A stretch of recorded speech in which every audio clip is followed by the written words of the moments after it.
Salut, c'est Maximilien Dupré du site clubvtt.com. Dans cette vidéo, je vous présente le premier VTT à assistance électrique de la marque Rockrider.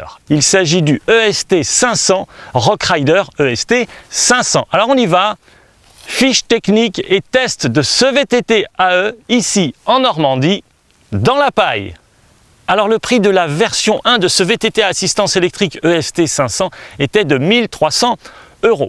Ce VTT est équipé d'un moteur électrique situé sur l'axe, sur le moyeu de la roue arrière, moteur ayant un couple de 42 Nm, moteur d'une puissance de 250 watts. Alors pourquoi 250 watts? Parce qu'au-delà de 250 watts, il faut immatriculer le véhicule. Alors une plaque d'immatriculation, il faut également souscrire à une assurance. Donc on a cette limite en France, c'est légal, on ne doit pas dépasser. Ce VTT est bridé comme tous les VTT à assistance électrique, il est bridé à 25 km/h. Et la puissance du moteur est-elle bridée à 250 watts. La batterie montée ici sur ce VTT est une batterie de 420 Wh. Sachant que le moteur consomme 250 watts, vous pourrez rouler plus d'une heure et demie à pleine puissance. Évidemment, on ne roule pas à pleine puissance, on n'utilise pas 100% du moteur en permanence, donc vous pourrez faire 2, 3, 4 heures de VTT sans problème. Parlons un petit peu de l'équipement de ce VTT. À l'avant, une fourche en 120 mm de débattement, une Suntour XCR. À l'arrière, c'est un semi-rigide, il n'y a pas d'amortisseur. Par contre, pour plus de maniabilité, pour plus de fun comme d'habitude chez Decathlon, le cintre qui a été monté sur ce VTT est très large pour plus de maniabilité.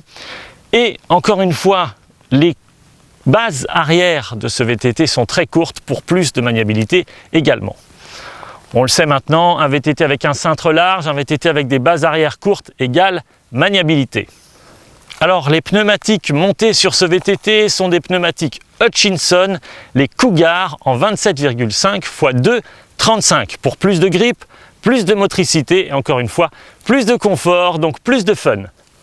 Alors comme tout VTT à assistance électrique, la transmission est la suivante. C'est une transmission en monoplateau, donc il y a un plateau de 32 dents à l'avant et à l'arrière, vous avez 9 vitesses avec une cassette de 11 à 36 dents. Alors parlons maintenant des freins qui sont montés sur ce VTT. Rockrider a fait le choix de vous proposer des freins à disque mécaniques avec des disques de 180 mm de diamètre pour plus de puissance au freinage. Logique avec un VTT à assistance électrique. Parlons maintenant de l'assistance électrique. Tout est contrôlé, tout est contrôlable ici avec ce petit boîtier avec des petits boutons ici à gauche du cintre. Vous avez ici la possibilité d'allumer ou d'éteindre l'assistance électrique, mais vous avez surtout ici la possibilité de sélectionner le mode d'assistance. Il y a 3 modes officiellement sur ce VTT à assistance électrique, 3 modes d'assistance, le mode 1, le mode 2 et le mode 3. C'est ce qui s'affiche ici sur l'écran, sur le petit écran LCD. Le mode 1 est un mode économique avec 50% d'assistance électrique. Le mode 2 est un compromis avec 100% d'assistance électrique. Et le mode 3 s'apparente à un mode turbo avec 150% d'assistance électrique. Vous avez en plus la possibilité de passer sur le mode 0, c'est le mode qui coupe l'assistance électrique. Le système reste allumé mais il n'y a plus d'assistance électrique dans une descente par exemple. Et cerise sur le gâteau, vous avez un mode Walk Assist qui vous assiste, qui vous permet de pousser le vélo. Vous descendez du vélo, vous êtes à pied, vous poussez votre vélo dans une montée difficile par exemple. Et la roue arrière tourne toute seule, elle est motorisée évidemment pour vous aider à grimper la pente. Vous appuyez ici longuement sur la petite flèche du haut et la roue arrière se met à tourner toute seule.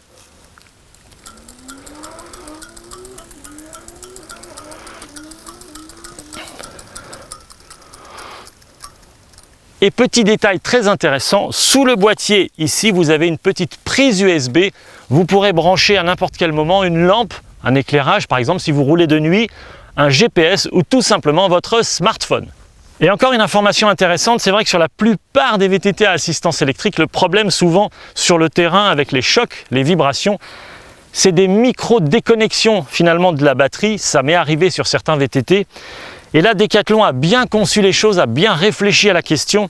Donc ici, le socle en bas, le support de la batterie est souple, avec ici un levier qui permet d'appuyer la batterie sur le socle pour la bloquer définitivement, pour justement éviter ces problèmes de déconnexion. Vous sortez la batterie pour la recharger dans votre garage par exemple, ensuite vous la repositionnez. Quand vous la positionnez, ce levier ici vient plaquer la batterie sur son support ici pour éviter qu'elle ne bouge, bien entendu. Et Rockrider a pensé à tout.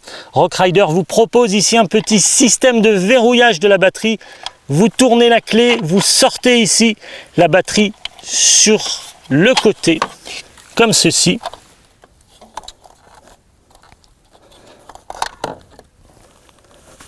Pour remettre la batterie à sa place, vous la positionnez sur son support.